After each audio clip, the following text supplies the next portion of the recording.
یوم آزادی پاکستان کا یہ خصوصی پروگرام ADG اکاؤنٹنٹ بریڈفورڈ اور رنجوا ایسوسی ایٹ ہیلی فیکس کے تعاون سے پیش کیا جا رہا ہے۔ ویلکم بیک ناظرین، آصف خان اپنے یوٹیوب چینل سے آپ سے مخاطب ہے۔ پروگرام کے دوسرے حصے میں ہم بات کریں گے ہماری مملکت خداداد پاکستان، جس کو آج 73 ایئرز ہو گئے ہیں معرض وجود میں آئے ہوئے۔ پروگرام کے اس حصے میں جو ہے ہم بات کریں گے کہ ان 73 سالوں میں پاکستان نے کون کون سے چیلنجز دیکھے، کون کون سی مشکلات سے گزرا، اور جو ہے ان کے آگے جو ہم نے راستہ بنانا ہے اس ملک کو آگے لے جانے کے لیے، اس کے لیے ہمیں کیا کرنا چاہیے۔ تو سب سے پہلے تو میں سمینہ آپ سے پوچھنا چاہوں گا کہ آپ کے خیال میں 73 ایئرز میں آپ کے خیال میں پاکستان کو بڑے بڑے جو چیلنجز ہیں وہ کیا ہیں؟ ابھی آپ کرنٹلی اگر دیکھیں تو سب سے بڑا چیلنج اس وقت پاکستان کو ایک کوشش کی جا رہی ہے آئسولیٹ کرنے کی۔ آپ نے دیکھا ہوگا کہ سعودی عرب اور پاکستان کے درمیان میں جو رفٹ چل رہی ہے، اور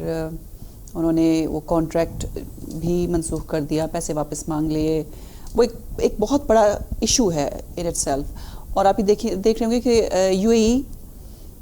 سعودی عرب اور انڈونیشیا، انہوں نے دیو جوائنڈ ہینڈز ٹوگیدر، اور انڈیا کی طرف ان کا جھکاؤ ہے۔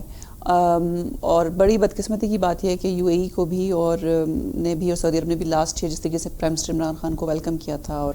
آپ بھی بہت خوش ہو رہے تھے کہ جی گاڑی خود ڈرائیو کی ہے انہوں نے گاڑی خود ڈرائیو کی ہمارے prime, which was an honour, but انہوں نے ڈرائیو کی اور جب وہ گئے تو انہوں نے بھی ڈرائیو کی۔ ہاں، اب بات یہ ہے کہ آج اگر آپ نے آج کی خبر پڑھی ہو تو اس میں یہ کنفرم ہو گیا ہے کہ سعودی عرب نے بالکل پاکستان کو جو ایک معاہدہ کیا تھا لاسٹ ایئر، نے کہا جی ہم بالکل اس کو پاسداری نہیں کریں گے، اس کو ختم کر دیں۔ اب سوال یہ پیدا ہوتا ہے کہ کیا شاہ محمود قریشی کی قربانی لگنے والی ہے؟ Because he made a statement جس کے بعد کہا جا رہا ہے کہ سعودی عرب، لیکن آپ کا خیال ہے کہ وہ اسٹیٹمنٹ انہوں نے پرائم منسٹر کی آشیرواد کے بغیر، دیر از اے چانس کہ انہوں نے، یا تو دو ریزنس ہو سکتی ہیں کہ ایک تو اگر آپ کو یاد ہو تو شاہ محمود قریشی نے 2011 میں بھی ایک اسٹیٹمنٹ دی تھی، اس وقت جو ایک واقعہ ہوا تھا پاکستان میں ریمنڈ ڈیوس کا، اور اس کے بعد ان کو ریزائن کرنا پڑا تھا، ان کو پیپلز پارٹی کی بیکنگ حاصل نہیں تھی۔ ابھی پھر شاہ محمود قریشی نے ایک ایسی اسٹیٹمنٹ دی جس کے بارے میں مجھے ایسا لگتا ہے، دیٹس مائی اوپینین، کہ انہوں نے عمران خان کو کنسلٹ نہیں کیا تھا، اور شاید شہباز شریف نے ایک ٹویٹ کیا تھا جس میں انہوں نے فارن منسٹری کو تنقید کا نشانہ بنایا تھا، شاید وہ پریشر تھا ان پہ کہ انہوں نے یہ بیان دے دیا سعودی عرب کے حوالے سے کہ ہم OIC کو توڑ دیں گے، یا جو بھی بلاک نے بنانے کی بات کی، اور یا پھر یہ کہ شاید شاہ محمود قریشی اپنے آپ کو ایز ایک کینڈیڈیٹ سمجھ رہے ہیں پرائم منسٹرشپ کا،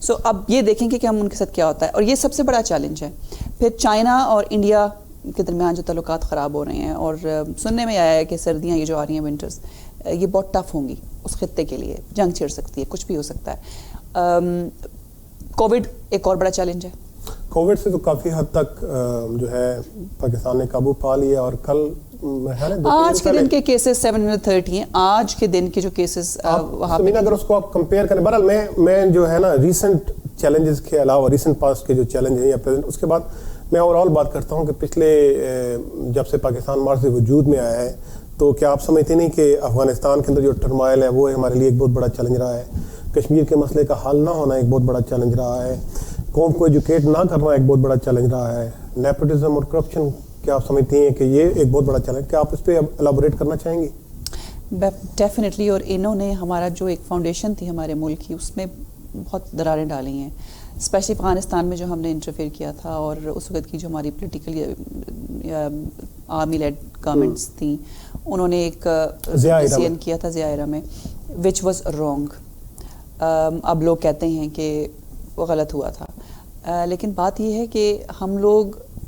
پھر 90s کے بعد کشمیر کے اندر جو خون ریزی شروع ہوئی، ایک انفلکس پاکستان میں آیا، پاکستان مزید انوالو ہوا، آپ نے دیکھا کہ سچویشن ہماری اور بدلی، 9/11 ہوا، پاکستان نے پھر سفر کیا۔ لیکن اگر آپ 80 سے پہلے کا پاکستان دیکھیں تو Pakistan was in progression, Pakistan نے بہت زیادہ ایک مائل سٹونز اچیو کر لیے تھے۔ بدقسمتی ہماری سٹارٹ ہوئی 80s کے بعد، جب پولیٹیکل گورنمنٹ زیادہ آنا شروع ہو گئیں، اور پھر اس کے بعد ظاہر آیا تو ظاہر ایک لمبا گیپ تھا, پھر تھوڑا سا پولیٹیکل گورنمنٹ آئی, پھر آرمی اسٹیبلشمنٹ آئی. لیکن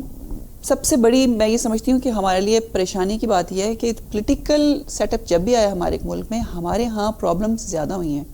ملٹری اسٹیبلشمنٹس جب آئی ہیں تو ہمارے پرابلمس سالو ہوئے ہیں. یہ مسٹری مجھے سمجھ نہیں آتی, اگرچہ کہ اور مزید اگر دیکھا جائے تو ہم اس کو کمپیئر کرتے ہیں اپنی ناکامیوں کے ساتھ, لیکن ہمارے ملک کے حالات جو ہیں وہ ملٹری اسٹیبلشمنٹ نے کچھ یحییٰ خان کو دیکھ لیں, ایوب خان کی پرفارمنس دیکھ لیں. کچھ لوگ یہ بھی کہیں گے کہ ملٹری اسٹیبلشمنٹ کے دور میں پاکستان 2 لخت ہوا, ملٹری اسٹیبلشمنٹ کے دور میں سیاچین جو ہے ہم سے کافی حد تک چلا گیا. بالکل, لیکن میں کہنے کا مقصد یہ ہے کہ ہماری پولیٹیکل اسٹیبلشمنٹس جو رہی ہیں وہ ملک کے ساتھ کتنی سنسیئر رہی ہیں. کرپشن میں دیکھیں ایک نام ہے, ابھی لوگوں کو عمران خان سے بہت زیادہ توقعات ہیں, ایکسپیکٹیشنز ہیں, 2-2.5 سال کا عرصہ گزر گیا ہے, اب دیکھیں آگے کیا ہوتا ہے. اللہ کرے کہ کچھ ہمارے ملک کے لیے بہتری, اور خاص طور پہ یہ جو ابھی کرنٹ چیلنج ہے, اگر پاکستان کی گورنمنٹ اس پریشر کو سسٹین کر لیتی ہے اور کسی طریقے کے ساتھ, مجھے نہیں پتا کہ چائنا کے ساتھ بیک ڈور ڈپلومیسی میں کتنا کانفیڈنس ہے ان کو چائنا پہ کہ اس کا ساتھ دے گا, لیکن چائنا کس حد تک سعودی عرب سے اپنے تعلقات خراب کرے گا. آئی ڈونٹ تھنک سو کہ ہمارے لیے وہ سب سے لڑ پڑے گا. اچھا, ایک اور جو بات ہے جو خاص طور پر افغان وار کے بعد پاکستان کے اندر ایک نئی چیز آئی ہے, وہ ہے ایلیمنٹ آف ریلیجس ایکسٹریمزم. کیا آپ سمجھتی ہیں یہ بھی پاکستان کے لیے ایک بہت بڑا چیلنج ہے؟ ایک وقت ہوتا تھا کہ پاکستان کے اندر مائنورٹیز جو ہیں وہ زیادہ تھیں, امپاور تھیں, نظر آتی تھیں, لیکن جب سے یہ افغان وار ہوئی ہے اور ملک کے اندر ریلیجس ایکسٹریمزم بڑا ہے تو وہ جو ہے وہ تھوڑا سا بیک فٹ پہ چلے گئے. بالکل, بہت ہمیں فرق پڑا اس سے, بلکہ ہم نے جو مار کھائی آفٹر 80s وہ اسی ایکسٹریمزم کی وجہ سے تھی. لیکن ابھی میں آئی ایم ویری ہیپی, اور اس 14 اگست پہ اچھی باتیں بھی کرنی چاہیے. جو سب سے بڑی اچھی بات ہوئی ہمارے ملک میں, ابھی ہم لوگوں نے لرن کیا, پاکستانیوں نے لرن کیا ہے. اب وہ ایکسٹریمزم, اب ہم لوگ جو ہیں وہ امن کی بات کرتے ہیں, ہم بات کرتے ہیں کہ ایک دوسرے کو مارنا نہیں چاہیے, ہم بات کرتے ہیں کہ اب ہمیں یہ ایکسٹریمزم سے باہر نکلنا چاہیے. انفارچونیٹلی یہ موو شفٹ ہو گیا انڈیا میں اب, تو ہیومینٹی کے خلاف ہے. یہاں سے وہاں کے لوگ جو ہیں وہ اب جو ہمارے لیے خوش آئند ہے, مطلب میں انسانیت کے لیے خوش آئند نہیں ہے, انسانیت کے لیے خوش آئند نہیں ہے. لیکن ایک وقت ہوتا تھا کہ جب انڈیا پورٹری کرتا تھا اپنے آپ کو advance, multi cultural, liberal, secular, اور پاکستان کو بتاتے تھے کہ یہ ریلیجس فینیٹکس ہیں, لیکن ہمارے ادر وے اراؤنڈ. اچھا, ابھی جو ہے ایک وقت ہو جاتا ہے ایک بریک کا, اور بریک پہ جانے سے پہلے میں شکر گزار ہوں اپنے اسپانسر کا, ADG اکاؤنٹنٹس میننگم لین بریڈفورڈ اور جنجوعہ ایسوسیٹس ہیلی فیکس کا.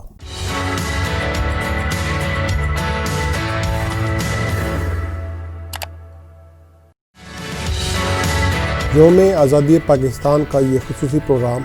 ADG اکاؤنٹنٹ بریڈفورڈ اور جنجوعہ ایسوسیٹ ہیلی فیکس کے تعاون سے پیش کیا جا رہا ہے.